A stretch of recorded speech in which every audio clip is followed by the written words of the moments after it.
हरे कृष्णा। तो बहुत ही ज़्यादा दुःख के साथ और बहुत ही ज़्यादा हृदय में पत्थर रख के हमें ये कहना पड़ रहा है कि गोपाल कृष्ण गोस्वामी महाराज अभी हमारे बीच में नहीं रहे।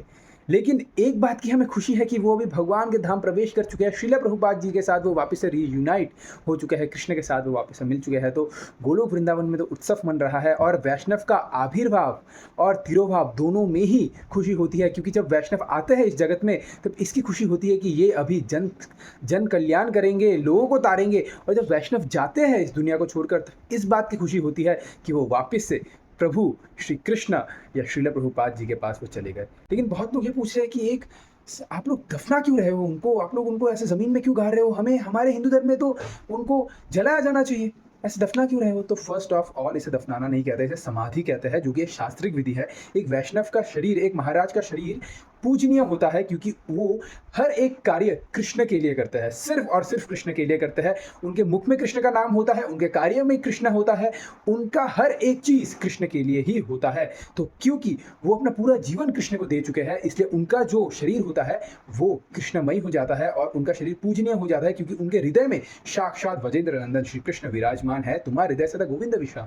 इसलिए उनके शरीर को समाधि दी जाती है, क्योंकि उनको अपने बॉडी के प्रति बिल्कुल भी अटैचमेंट नहीं होती। लेकिन हमें अपनी बॉडी के प्रति बहुत ही ज़्यादा अटैचमेंट होती है कि इस बॉडी को मैंने इतना प्रोटीन पिया, इस पे मैंने इतना जिम किया, इस पे मैंने इतने फटे जीन्स पहने, इसके मुंह में मैंने इतना मेकअप मारा। लेकिन अभी क्या हो रहा है? मुझे जला दिया जा रहा है।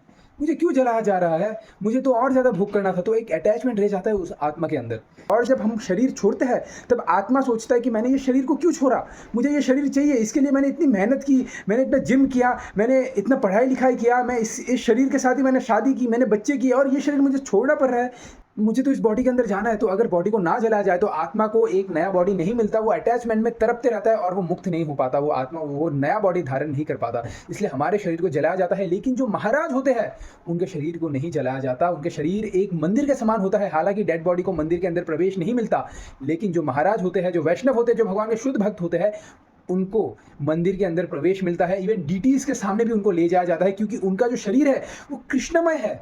और भगवान खुद खुश होते हैं कि मेरे भक्त जिसने अभी शरीर छोड़ा है उसको मेरे सामने लाया जा रहा है। भगवान बहुत ही ज़्यादा खुश होते हैं। इसलिए एक वैष्णव के शरीर को, एक शुद्ध भक्त के शरीर को कभी भी जलाया नहीं जाता। महाराज के शरीर को हमेशा दफनाया जाता है। सन्यासी के शरीर को हमेशा समाधि दी जाती है, दफनाया नहीं जाता, समाधि दी जाती है। समाधि मतलब अभी उनका शरीर जहाँ पर अभी समाधि दी जाएगी उसके ऊपर मंदिर बनेगा, एक उनका एक मतलब स्तंभ जैसा बनेगा, और उधर पे हमारी परिक्रमा होगी। अगर उस समाधि की कोई परिक्रमा करता है, उसकी पूजा करता है, तो उसको साक्षात कृष्ण की पूजा करने का, कृष्ण की परिक्रमा करने का फल मिलता है, क्योंकि उन सन्यासी के अंदर कृष्ण स्वयं विराजित है। और वो सन्यासी जो भी कार्य करते थे सिर्फ भगवान श्री कृष्ण के लिए करते थे। तो इसलिए कुछ लोग हैं जो लोग ऐसे कमेंट कर रहे हैं कि इस्कॉन ने तो पूरा धर्म का सत्यानाश करके रखा है, हालांकि जलाना चाहिए, लेकिन वो लोग तो दफना रहे हैं। यही सब कमेंट से ये पता चलता है, बिना शास्त्र पढ़ के, बिना कुछ जाने अगर आप ऐसा कमेंट करोगे तो इससे यही पता चलता है कि आप कितने ज़्यादा मूर्ख हो। और इतने ज़्यादा मूर्ख कैसे करके इस संसार में रह रहे हैं मुझे नहीं पता। तो कृपया करके शास्त्र पढ़िए। हो सकता है अभी कुछ लोग बोलेंगे कि आप ऐसे करके ये डायरेक्टली कैसे मूर्ख बोल सकते हो। देखिए, अगर कोई महाराज अपना पूरा जीवन जन कल्याण के लिए, भगवान की सेवा के लिए दे दे, और उनको ऐसे करके लोग क्रिटिसाइज करे, तो वो लोग मूर्ख ही है। भले ही आप मुझे कुछ भी क्यों ना कहें, मुझे कोई फर्क नहीं पड़ता, क्योंकि जो मूर्ख है वो मूर्ख ही रहेगा। तो कृपया करके उनको थोड़ा बोलिए कि वो शास्त्र पढ़े, जाने हमारे वैदिक कल्चर के बारे में। खुद का वैदिक कल्चर नहीं पता और यहाँ पर खुद को हिंदू घोषित कर रहे हैं, खुद को सनातनी घोषित कर रहे हैं। मतलब ऐसे गधे मैंने नहीं देखे आज तक। एक महाराज जितने अपना पूरा जीवन कृष्ण को समर्पित कर दिया है, इतना प्रचार कर रहे हैं, वो जाते वक्त उन्होंने कृष्ण का नाम मुख में उनका था, दूसरों कृष्ण के लिए इंस्ट्रक्शन दे रहे थे कि आप ऐसा 5 मिनट भी कर सकते हो। उन्होंने तो 50 साल दे दिया अपना। आप 5 मिनट करके दिखा दो, मैं मान जाऊंगा, आपके चरण धोखे में पी लूंगा, आपसे नहीं होगा।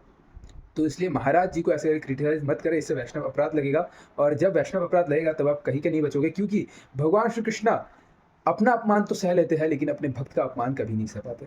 तो सावधान रहे, सतर्क रहे। तो कृपया करके अपनी इन अपराधों का क्षमा मांगिए। जिन्होंने भी ऐसे उल्टे सीधे कमेंट किए हैं महाराज जी के पोस्ट पे या कोई भी वीडियो में जहाँ पर गोपाल कृष्ण गोस्वामी महाराज जी की समाधि है, तो कृपया करके ऐसा ना करें और क्षमा मांगे और शास्त्र पढ़ें, वरना ऐसे ही मूर्ख रह जाएंगे आप। हरे कृष्ण।